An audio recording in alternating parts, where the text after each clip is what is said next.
Josh Thompson has stirred up major debate in the MMA community after sharing his belief that Khamzat Chimaev could do something no fighter has ever accomplished before, capturing UFC titles across 3 different weight divisions.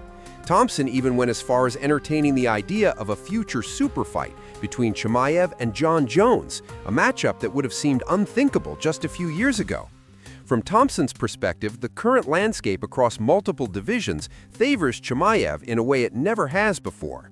With Magomed Ankalaev no longer holding gold at light heavyweight, one of the biggest stylistic obstacles that critics often mentioned has effectively been removed. Thompson argues that when you look at the depth of wrestling and grappling threats from middleweight through heavyweight, there simply aren't many fighters equipped to consistently stop Chimaev's pressure, strength, and pace. At the moment, Chimaev is expected to return sometime in the spring against Nasruddin Imavov. On paper, it's a logical matchup, a dangerous striker versus one of the most dominant grapplers in the sport. Let's see Jon Jones versus, I wouldn't be against Khamzat Chimaev going up to heavyweight and fight. I know, look, ultimately I said this the other day. I said, I believe Chimaev's going to be in probably the first 3 division champion. The reason why I feel that way, and I was never high on him. I don't know if you watched the show for a long period of time. The verdict wasn't out on him yet because of the cardio situation, and the COVID lung and everything that he had. I wasn't out yet on him. And it got to this point where, he had a great performance. Let's see what he does this next one, but it's a very dominant performance, so it's easier to kind of control your energy. But I'm still I think if he can really continue to show his cardio, there's no wrestlers in 205 that's going to beat him. Ankalaev is probably his toughest match. And then you get to heavyweight, there's Curtis Blades. But he's not going to have to fight. He's not going to have to fight Curtis Blades if he's the champion at 205, which I think he would be. You know what I mean? So I look at it that way. I think to myself, he really could ultimately become a 3-division champion. Meanwhile, attention has shifted to the flyweight division, where the aftermath of Alexandra Pantoja's shocking title loss continues to spark debate. Just over a month after losing his belt in a freak injury sequence at UFC 323, Pantoja is already back in the gym. Training footage shows him working through conditioning drills and light sparring, clearly determined to make a fast return.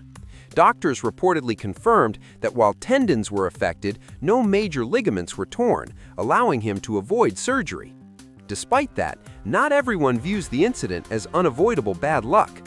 Flyweight contender Manel Kape openly criticized the sequence, saying it was a technical mistake rather than a random accident. According to Kape, posting an arm during a fall goes against basic grappling principles and creates unnecessary risk. Kamaru Usman has now publicly backed that assessment. Speaking on the issue, Usman acknowledged how unforgiving the sport can be, explaining how even a split-second error can instantly end a championship reign.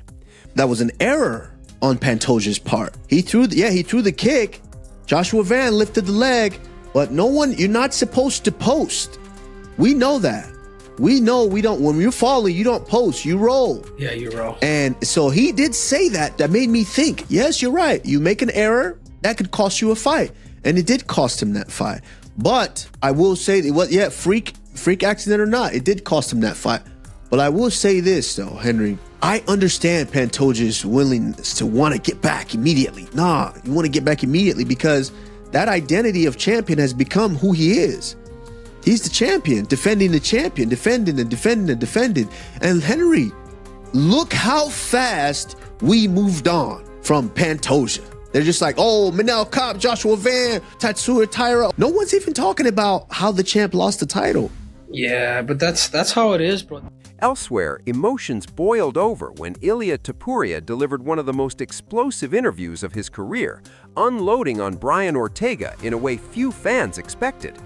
For years, there was an assumption of mutual respect between the two, given their shared cultural background and lack of public tension. That perception vanished instantly.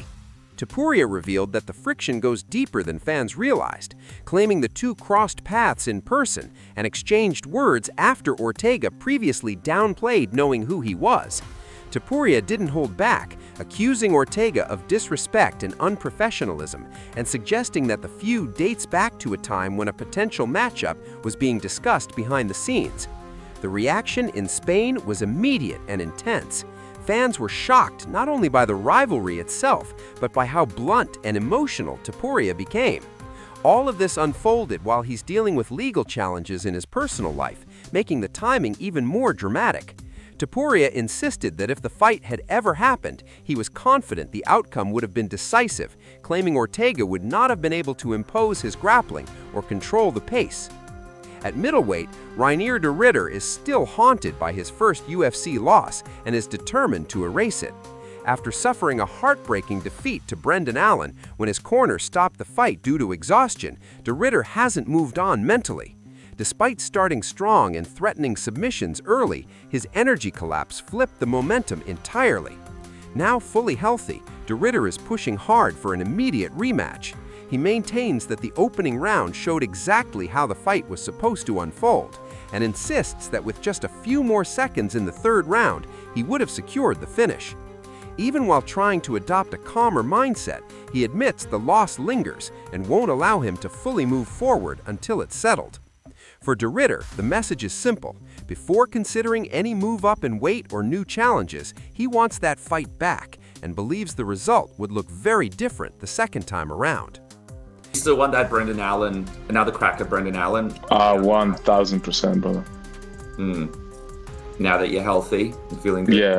Yeah, 100%. I think the way that first round went is how the entire fight should have gone. And even though I had a full crash, no energy in my body, I was hardly able to move or to put a leg or an arm up.